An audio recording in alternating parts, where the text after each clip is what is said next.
Ohio State responds to playoff snub with emphatic win over USC in Cotton Bowl. Arlington, Texas. Ohio State came into this season with some of the highest expectations imaginable, ranked second in both major preseason polls, stacked with a talented defense, the returning leadership and poise of fifth-year quarterback J.T. Barrett, and enough challenges in the schedule to warrant placement in the college football playoff should it stumble or put forward a lackluster effort as it navigated through the year. But no Power 5 school went through the year unscathed, and the Buckeyes proceeded to get thrashed at home in September by a team that did make the playoff, Oklahoma, and ultimately saw any chance of a national title go out the window by the unlikely steamrolling that was put on them by nearly 3-touchdown underdog Iowa. Winning the Big Ten Conference got the Buckeyes a trip to Dallas instead of Pasadena or New Orleans, despite some of the best lobbying this side of Nick Saban, whose case included late-night calling into ESPN. The Crimson Tide's questionable resume got rewarded with a fourth straight trip to the playoff.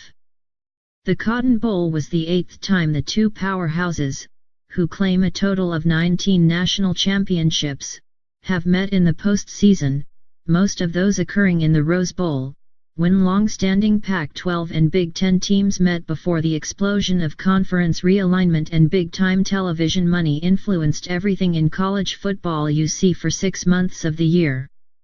Ohio State, 12-2, wasted no time taking out that playoff snub on USC, forcing a fumble on the game's third play and finding pay dirt a little more than a minute later on a Barrett 1-yard keeper.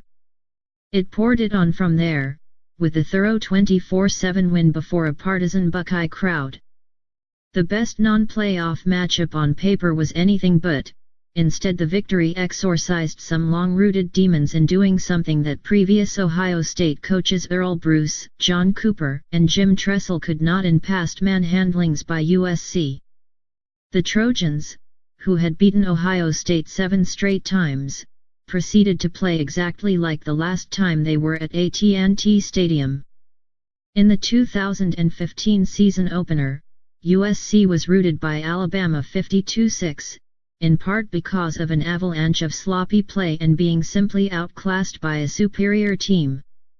Sam Darnold didn't start that game, but got some garbage time snaps when the game was well in hand, leading to him winning the starting job a few weeks later, saving jobs along the way while placing his name into Heisman and the inevitable mock draft talk. In a return to its house of horrors, the Trojan horse of gifts kept coming courtesy of Darnold.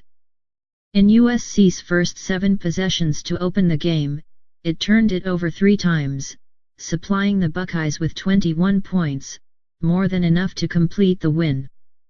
While Darnold's play, and his 22 turnovers for the season, drew the close scrutiny of NFL scouts in attendance, this game and the end of the season was clearly about the Buckeyes. Ohio State has its own history at Jerry's World. 3 seasons ago, it won the first college football playoff national championship in a victory over Oregon after beating the aforementioned Saban in the semifinal.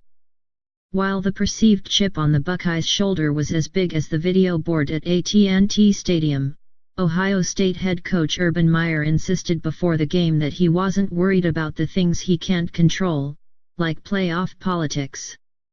Meyer, who is 73-8 in his 6 years with Buckeyes, isn't exactly in favor of extending the playoffs to 8 teams either, saying the current CFP was hitting on all cylinders. For the most part, his team that showed up this time at the Cotton Bowl was 2. Greg Schiano's defense harassed Darnold most of the night, sacking him 8 times and constantly running down his backfield mates behind the line of scrimmage.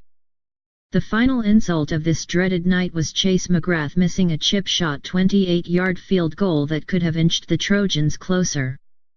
"We've got the best D-line coach in America and he had them ready to rock and roll," Meyer said. "You saw what I saw. If you don't let Darnold set his feet you have a chance. You saw at the end of the game that quarterback never set his feet. Our defensive line and secondary won that game." The exclamation point came late in the fourth quarter when Darnold, who went 26 for 45 for 356 yards, was hit by Jalen Holmes deep in Buckeye territory and fumbled for the fourth Trojan turnover. That made life easy for Barrett, who was not asked to do much in the air, having to only complete 11 of his 17 pass attempts for 114 yards.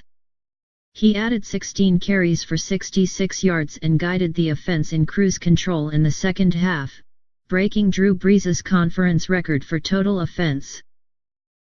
Moving forward and reloading are the words of the day for Ohio State, as they are losing not only Barrett, but also defensive end Tyquan Lewis, All-American cornerback Denzel Ward, who chose to sit out Friday and protect his draft status, and possibly as many as 8 others who contributed over the past 3 seasons.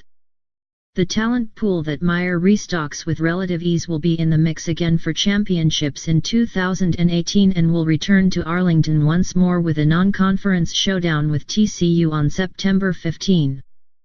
USC, 11-3. Continued the Pac-12's dismal bowl season and has questions it has to answer as well for next season, mostly notably the status of redshirt sophomore Darnold, who could forego his eligibility and enter the draft. When asked, Darnold did not provide much clarity about the possibility of going to the NFL. "Talking to my family, talking to coaches, that's how I will go about it," Darnold said about his future. "It's tough. I will look at everything and make my decision after that."